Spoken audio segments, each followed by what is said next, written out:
The first icing that I actually ever made, like ever in my life, was the vegan cream cheese icing that we had at Dolled Up Desserts. It has legacy. Frankly, it was integral to making Dolled Up Desserts what it is and making me a better pastry chef overall. Icing was a foreign thing to me growing up. My mom rarely made cakes, and when she did, they were always whipped cream based. Strawberry shortcake, berry trifle, chocolate mousse cake, ice cream cake. Karen liked whipped cream, and she made and bought what she liked. She almost liked whipped cream as much as she liked nuts.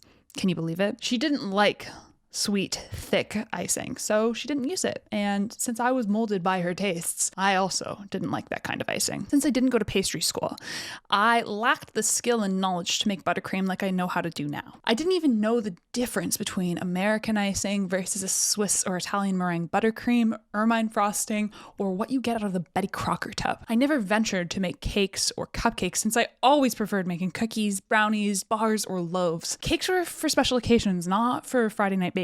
At best, maybe I would make a bundt cake and throw some glaze on it, but that was the extent of my cake skills prior to Dolled Up Desserts. I do remember the day that I tried cream cheese icing for the first time. My aunt brought a Dufflet carrot cake. Dufflet's a local bakery here in Toronto, to the annual Paletto family Christmas party. I was probably like 10 or 12 years old. My perspective on icing was forever changed.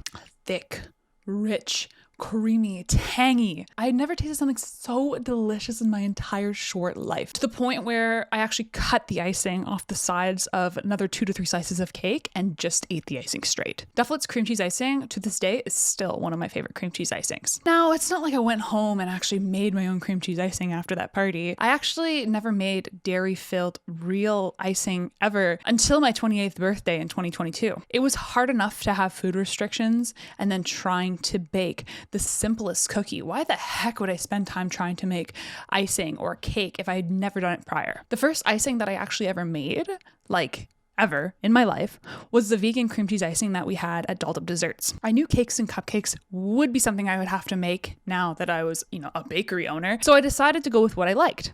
A very Karen move. Our first cream cheese icing was tasty at the time, but it paled in comparison to regular cream cheese icing that I fell in love with when I was a kid. I used Earth Balance buttery sticks, Daya's plain cream cheese, and some icing sugar. It was thick and rich, but it tasted like Play-Doh masked by sugar and lacked that distinct tang that only dairy can bring. It also didn't hold up well in the heat and would slowly ooze onto a cupcake as a melty goop when placed out at events. Personally, I despise every dairy-free cream cheese. Hot take, it's shit compared to the real deal. The texture's weird, it tastes like plastic, there's literally nothing redeeming about it. Thus, I never really ventured out to eat it. But as a new bakery owner that was, trying to make some money, I had to find a way to make an icing that I liked. And straight Earth Balance and icing sugar just wasn't going to cut it. It had too much of that vegan taste that I really disliked, and it melted even faster. At least the cream cheese icing had a tiny bit more structure, right? Yeah. The cream cheese icing was passable. I didn't know how to improve it at the time, so I stuck with it until one day my supplier, UNFI, didn't have the cream cheese, the diet cream cheese, actually in stock, so they only offered me tofutti. I tried the tofutti, and if you thought Daya was bad, in my opinion, tofutti is even worse. At that point, I just swore off making cupcakes altogether. Unfortunately, I still got requests, and as a small business owner trying to make money, I had to go back to the drawing board and make a palatable cream cheese icing. Tofutti Original with hydrogenated soybean oil was the best in icing. The hydrogenation made it solid at 30 plus degrees Celsius. It tastes, well, not great, but with enough vanilla extract, sugar, and a couple of other ingredients that my favorite pastry chef, Christina Tosi, used in her regular cream cheese icing, I was able to whip up a cream cheese buttercream that, believe it or not, I actually liked. It even had a fake tang, thanks to the citric acid. However, challenges were on the horizon for my vegan cream cheese icing. In 2019, Health Canada passed a law that banned hydrogenated products in any food item. My little blue tubs of tofutti were suddenly illegal to sell. In a scramble, I contacted the distributor for tofutti here in Canada and bought their entire stock, and then made my mom drive around to every natural health food store in the Greater Toronto area to buy out whatever hydrogenated tofutti they had. It was a really sad day when we used that last tub of the hydrogenated tofutti. The yellow package packaged, non-hydrogenated tofutti, believe it or not, was somehow worse. It's melted much faster and tasted even more like plastic. Once we started using shortening in the bakery, which I'll talk about in another reflection, I have a love-hate relationship with shortening, the stability issue became solved. In our bakery, we had to stop putting the tang in the icing, unfortunately. People complain that the icing kind of tasted too sour.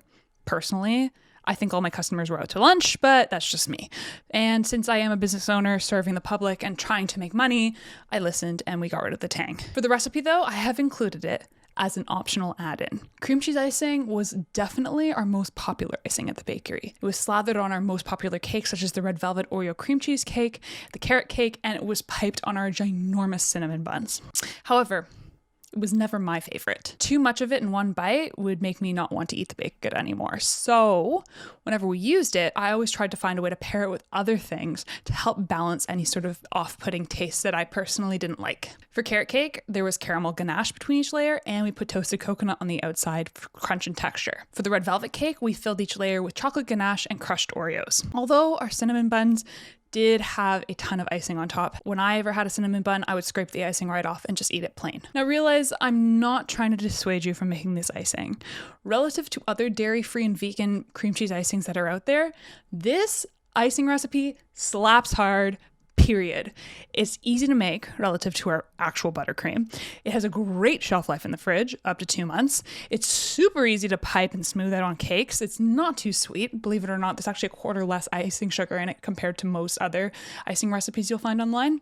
It's stable at warmer temperatures, and when it's put on a cake, it's a welcome addition. Personally, I just prefer a buttercream. That's all. This cream cheese icing recipe will be used in our next capsule recipe for a carrot cupcake. This recipe, though, deserves its own page versus being thrown in with the cakes as an afterthought. It has legacy.